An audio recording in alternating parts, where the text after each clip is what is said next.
미국 교육계가 발칵 뒤집어졌습니다. MIT 수석 입학생 명단에 LA 한인타운의 김밥집 딸이라는 별명이 등장하면서 미국 전역이 놀라움과 궁금증에 휩싸였는데요. 하루에 김밥 10줄을 말고 학교에 가던 이민자 가정의 평범한 소녀가 어떻게 미국 수학올림피아드 국가대표가 되었고 결국 세계 최고 공대 MIT의 전액 장학생으로 입학하게 되었는지 많은 이들이 믿을 수 없다는 반응을 보이고 있습니다. 그녀의 이름은 에린 김. 공식을 외우기보다 이야기를 먼저 떠올리는 독창적인 수학 풀이법으로 주목받은 소녀입니다. 하지만 그녀의 시작은 그리 대단하지 않았습니다. LA 한인타운의 작은 김밥집, 그리고 새벽마다 시작되던 고단한 하루. 그녀가 개발한 스템 스토리 풀이법은 바로 그 삶의 현장에서 태어났습니다. 지금부터 우리는 단순한 입시 성공 스토리를 넘어 한국식 교육 정신이 어떻게 한 이민자 소녀의 인생을 바꾸었고 미국 교육계에 어떤 충격과 영감을 안겨주었는지를 함께 따라가 보려 합니다. 그 전에 잠깐 1초만 부탁드려요. 구독과 좋아요 눌러주시면 큰 도움이 된답니다. 새벽 6시 LA 한인타운의 작은 김밥집. 저는 손에 묻은 밥풀을 털어내며 시계를 바라봤습니다. 학교 가기 전까지 10줄은 더 말아야 했죠. 엄마의 거친 손길이 제 어깨를 토닥였어요. 에린, 오늘은 여기까지만 하고 학교 가. 항상 그렇듯 엄마의 목소리에는 미안함이 묻어 있었습니다. 하지만 저는 괜찮았어요. 이게 우리 가족의 일상이니까요. 수학 시간, 칠판에 적힌 문제를 보는 순간 머릿속에 그림이 그려졌습니다. 삼각형들이 춤추고 원들이 회전하는 모습이요.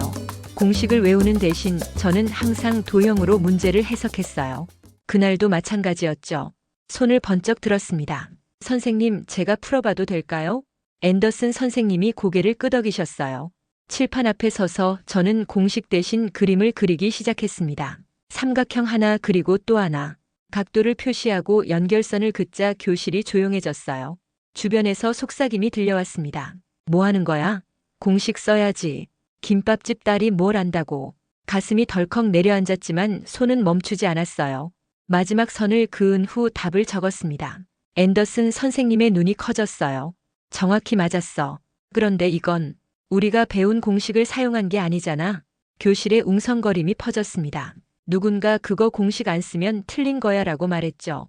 하지만 앤더슨 선생님은 오히려 흥미롭게 질문하셨어요. 에린, 어떻게 이런 방식으로 풀었니? 저는 깊게 숨을 들이마셨습니다. 이 문제를 봤을 때 숫자보다 모양이 먼저 보였어요. 마치 퍼즐처럼요. 각 부분을 재배치하면 답이 보이더라고요. 앤더슨 선생님은 고개를 끄덕이며 메모를 하셨습니다. 그리고 제 풀이 방식을 칠판에 더 자세히 적으라고 하셨어요. 떨리는 손으로 칠판에 설명을 적는 동안 친구들의 시선이 따가웠습니다. 하지만 그날 처음으로 제 목소리에 자신감이 생겼어요. 수업이 끝나고 앤더슨 선생님이 저를 불러 세웠습니다. 에린, 내가 푼 방식은 내가 지금까지 본 것 중 가장 직관적이었어. 어디서 이런 방법을 배웠니? 배운 건 아니에요. 그냥 제 머릿속에 이렇게 그려져요. 한국에 계신 할머니가 어릴 때 머리보다 마음으로 외워라고 하셨거든요. 수학도 마찬가지라고 생각했습니다. 앤더슨 선생님의 표정이 밝아졌어요. 에린, 학교 수학대회에 나가보는 건 어떨까? 그날 집에 돌아오는 길 가슴이 두근거렸습니다. 처음으로 제 방식이 틀리지 않았다는 걸 인정받은 거였으니까요. 가게에 도착하자마자 엄마에게 말했어요. 엄마, 오늘 수학 시간에 칠판에 나가서 문제 풀었어요. 선생님이 제 방식이 특별하대요. 엄마는 김밥을 마는 손을 멈추지 않은 채 미소 지었습니다. 그래, 우리 에린이 역시 똑똑하네. 근데 오늘 주문 밀렸으니 앞치마 좀 입어봐. 그냥 넘어갈 법도 했지만 그날은 제 인생의 전환점이었어요. 김밥집 딸이 미국 고등학교의 수학을 새롭게 해석한 날이었으니까요. 그리고 그건 시작에 불과했습니다. 우리 집은 LA 한인타운의 작은 아파트였습니다. 싱글맘인 엄마와 중학생 동생 제이슨 그리고 저. 세 식구가 살기에 비좁지만 따뜻한 공간이었죠. 매일의 일과는 정해져 있었어요. 새벽 5시 기상, 6시부터 김밥집 오픈 준비, 8시 학교 등교, 오후 3시 하교 후 동생 돌봄, 그리고 밤 9시까지 가게 마무리. 제 책상은 주방 카운터였습니다. 한쪽엔 교과서와 노트, 다른 쪽엔 김밥 재료와 도마가 놓여 있었죠. 시험 기간이면 특히 바빴어요. 김밥 말면서 수학 공식을 중얼거리는 게 일상이었습니다. 미분 공식, 김 한 장, 적분은 단무지 2개. 엄마는 가끔 저를 걱정스럽게 바라보셨어요. 에리나, 너무 무리하는 거 아니니? 학교 그만두고 싶으면. 하지만 저는 고개를 저었습니다. 괜찮아요, 엄마. 저 공부 재밌어요. 정말이었어요. 특히 수학은 저에게 퍼즐 같은 즐거움을 주었습니다. 어릴 적 한국에 계신 할머니가 가르쳐 주신 방식 덕분이었죠. 7살 때 한국을 방문했을 때였어요. 구구단을 외우느라 울고 있던 저에게 할머니가 말씀하셨습니다. 에리나, 머리로만 외우지 말고 마음으로 외워봐. 7 곱하기 8은 그냥 숫자가 아니라 7개의 사과 바구니가 8개 있는 거야. 그 모습이 보이니? 그때부터 저는 수학을 다르게 보기 시작했어요.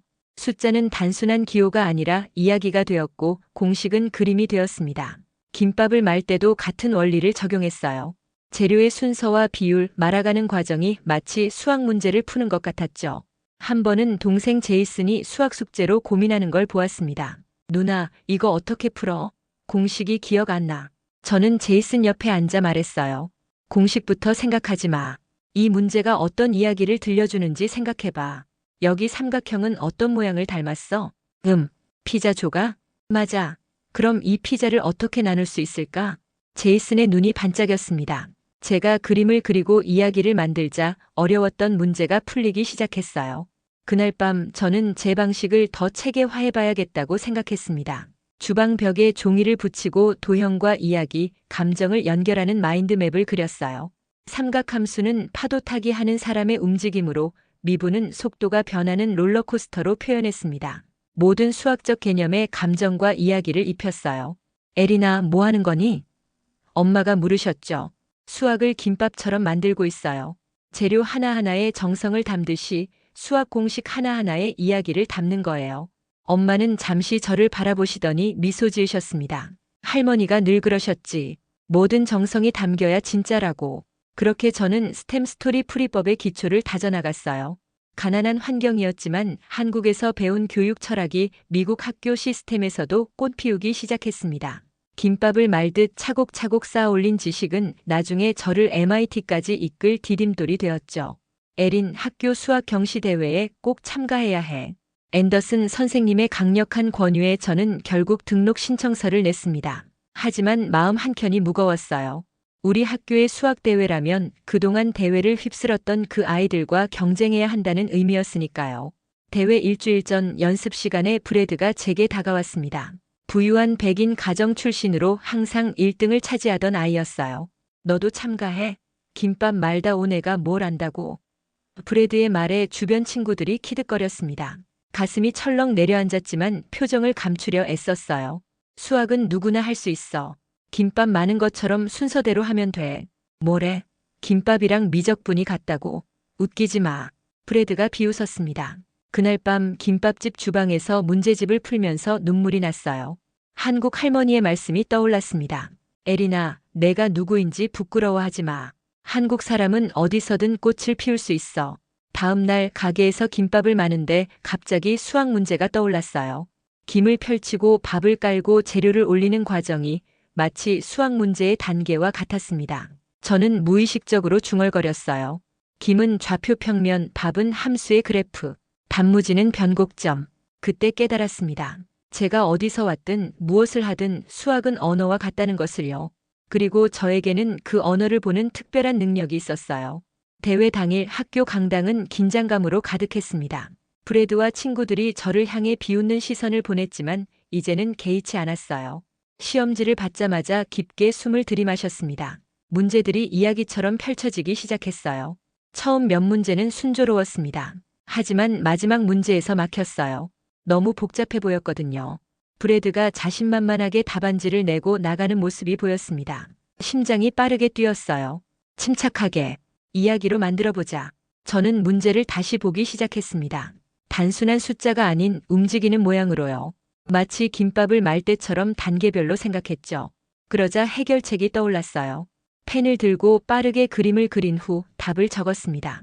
결과 발표 시간. 앤더슨 선생님이 종이를 들고 나왔어요. 3등. 브래드 존슨. 브래드의 표정이 굳었습니다. 2등. 사라 윌리엄스. 숨을 참았어요. 1등은 누구일까? 그리고 1등 만점으로. 에린 김.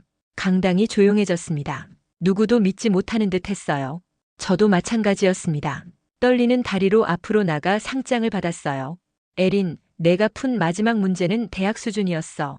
특히 그 풀이 방식, 정말 독창적이었어. 앤더슨 선생님이 속삭이셨습니다. 상장을 들고 자리로 돌아오는데 브래드가 쏘아보는 시선이 느껴졌어요. 하지만 이제는 두렵지 않았습니다. 제 안에 깊이 자리 잡은 한국인의 피와 교육 정신이 저를 이끌어주고 있었으니까요. 그날 저녁 김밥집에 돌아와 엄마에게 상장을 보여드렸습니다. 엄마의 눈에 눈물이 고였어요. 우리 에린이. 엄마는 더 말을 잇지 못했습니다. 저는 고개를 끄덕였어요. 네, 엄마. 김밥집 딸이 해냈어요. 이제 시작이에요. 그날 밤 저는 제 풀이 방식을 정리하기 시작했습니다. 김밥집 딸의 반란은 이제 막 시작되었으니까요. 브래드와의 대결 이후 저는 제 방식을 더 체계화하기로 결심했습니다. 밤마다 주방 테이블에 앉아 스템 스토리 풀이법을 정리했어요. 수학 개념마다 이야기와 감정, 도형을 연결했습니다. 예를 들어 적부는 추억을 모으는 과정으로 미부는 순간의 변화를 포착하는 사진작가로 표현했죠. 누나, 나도 가르쳐줘. 동생 제이슨이 눈을 반짝이며 부탁했어요. 그렇게 첫 수업이 시작됐습니다. 제이슨은 제 첫 학생이 되었고 놀랍게도 2주 만에 수학 성적이 C에서 A-로 올랐어요. 이 소식이 제이슨의 친구들에게 퍼졌고 곧 저는 주방에서 3명의 중학생을 가르치고 있었습니다. 한국에서는 어떻게 공부해? 제이슨의 친구 케빈이 물었어요. 한국에서는 열심히 하는 것도 중요하지만 어떻게 공부하는지가 더 중요해. 그냥 외우는 게 아니라 이해하는 거지. 아이들은 호기심 어린 눈으로 저를 바라봤습니다. 그들에게 수학은 더 이상 두려운 과목이 아니었어요. 이야기가 되고 그림이 되었으니까요. 마침내 앤더슨 선생님의 제안으로 교내 발표회에서 제 방식을 소개하게 되었습니다. 떨리는 마음으로 강당에 올랐어요. 교사들과 학부모들 앞에서 말하는 건 김밥 많은 것보다 훨씬 어려웠습니다. 안녕하세요. 저는 에린 김입니다. 오늘 여러분께 스템 스토리 풀이법을 소개하려 해요. 시작은 어색했지만 점점 자신감이 생겼습니다. 칠판에 그림을 그리고 수학적 개념을 이야기로 풀어냈어요. 피타고라스 정리를 설명할 때는 세 가족이 사는 마을 이야기로, 미적분은 롤러코스터를 타는 체험으로 표현했습니다. 수학은 단순한 공식이 아니에요. 우리 주변의 세계를 설명하는 아름다운 이야기죠. 발표가 끝나고 박수 소리가 터져 나왔습니다. 교장 선생님이 다가와 악수를 청했어요. 정말 인상적이었어, 에린. 우리 학교에서 이런 방식의 특별 수업을 열면 어떨까? 그렇게 한인타운 도서관에서 주말마다 무료 수업을 시작하게 되었습니다. 처음에는 5명의 학생으로 시작했지만 한 달 만에 교실이 가득 찼어요. 수포자라 불리던 아이들이 수학의 아름다움을 발견하기 시작했습니다. 가장 보람찼던 순간은 브래드가 수업에 찾아왔을 때였어요. 너, 여기서 뭐 해? 저는 놀라서 물었습니다. 브래드는 고개를 숙이며 말했어요. 내 방식이 필요해. 대학 입시 준비하는데. 미적분이 너무 어려워. 그 순간 깨달았습니다. 수학은 경쟁이 아니라 함께 성장하는 도구라는 것을요. 브래드에게도 손을 내밀었어요. 앉아. 오늘은 미적분이 어떻게 이야기가 되는지 알려줄게. 김밥집 딸의 방식이 학교를 넘어 지역사회로 퍼지기 시작했습니다. 그리고 곧 더 큰 세계가 저를 주목하게 되었죠. 제 수업 소식이 지역신문에 실렸을 때 가장 놀란 사람은 저였습니다. 한인타운 김밥집 딸 수학의 새 지평을 열다라는 제목의 기사였어요. 사진 속 제 모습은 어색했지만 그 기사가 인생을 바꿀 줄은 몰랐습니다.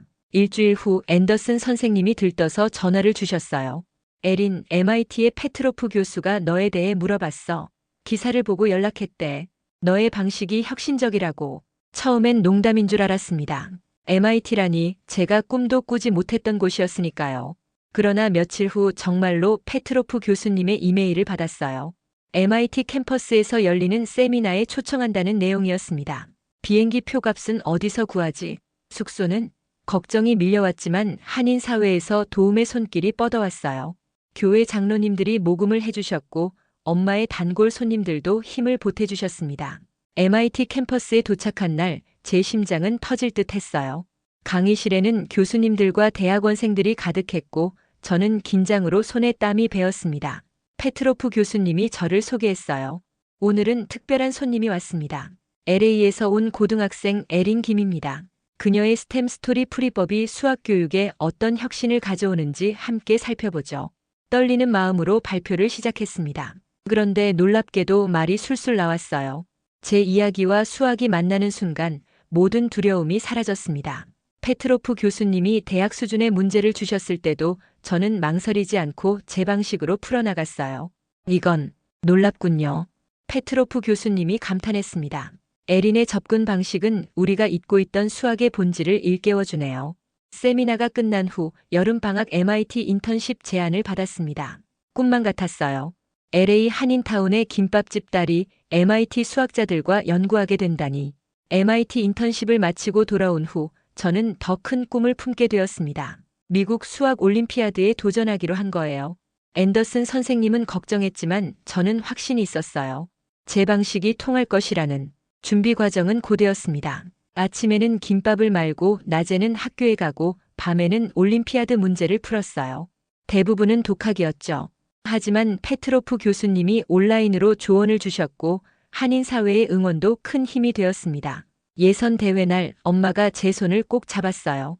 에리나, 결과보다 과정을 즐기렴. 할머니가 항상 그러셨잖아. 저는 고개를 끄덕였습니다.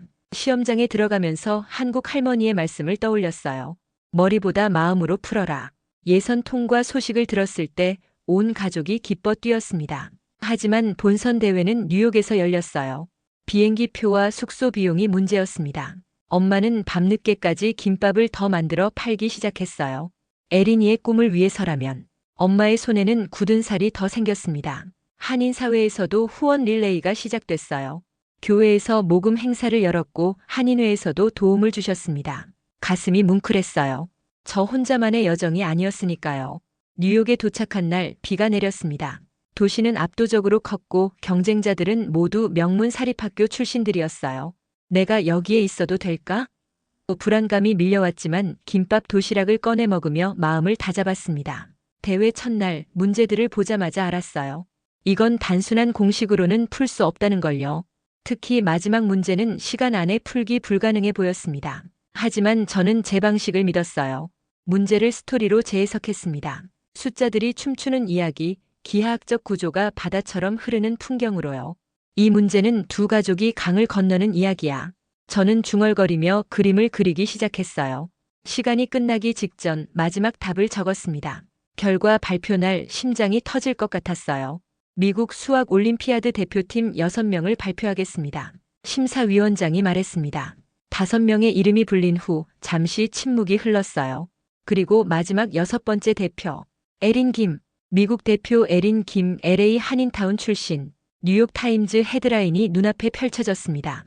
김밥집 딸 수학으로 미국을 대표하다. 믿기지 않는 현실이었어요. LA로 돌아오자 한인 사회가 들썩였습니다. 작은 환영회가 열렸고 많은 분들이 축하해 주셨어요. 엄마는 그날 처음으로 일찍 가게 문을 닫았습니다. 엄마의 눈에는 자랑스러움과 안도감이 가득했어요. 우리 에린이가 해냈구나. 내 할머니가 알면 얼마나 기뻐하실까. 대학 지원 시즌이 왔을 때 저는 MIT, 하버드, 프린스턴에 지원했습니다. 세 곳 모두에서 합격 소식이 왔어요. 특히 MIT에서는 수석 입학이라는 말과 함께 전액 장학금 제안이 왔습니다. 선택의 순간 저는 망설임 없이 MIT를 택했어요.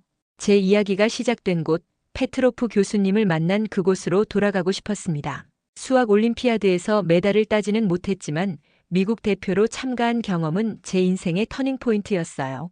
메달보다 더 값진 것을 얻었으니까요.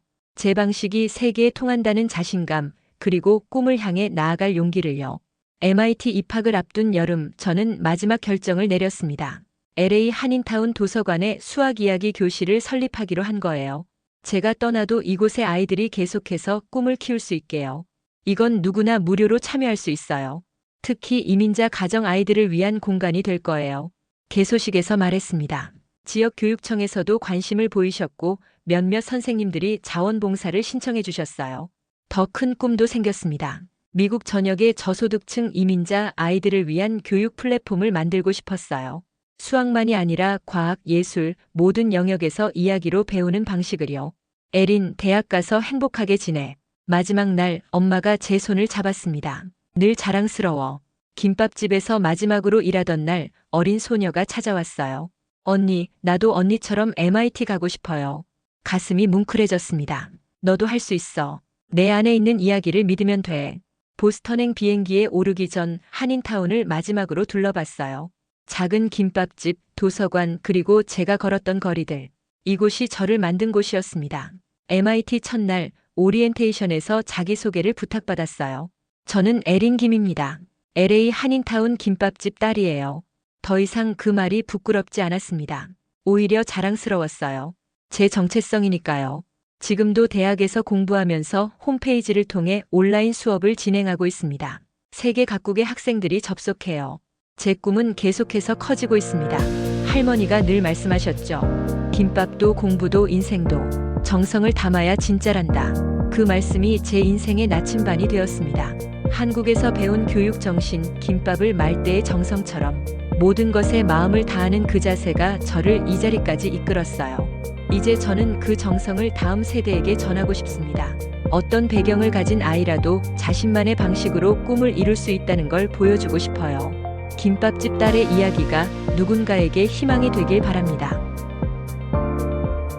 오늘의 사연 어떠셨나요? 에린이의 재능을 알아봐준 앤더슨 선생님 너무 감사하네요. 오늘도 함께 해주셔서 감사합니다. 아직 구독과 좋아요 버튼을 안 누르셨다면 부탁드릴게요. 그럼 저는 다음에 또 재미있는 사연 가지고 찾아올게요. 안녕히 계세요.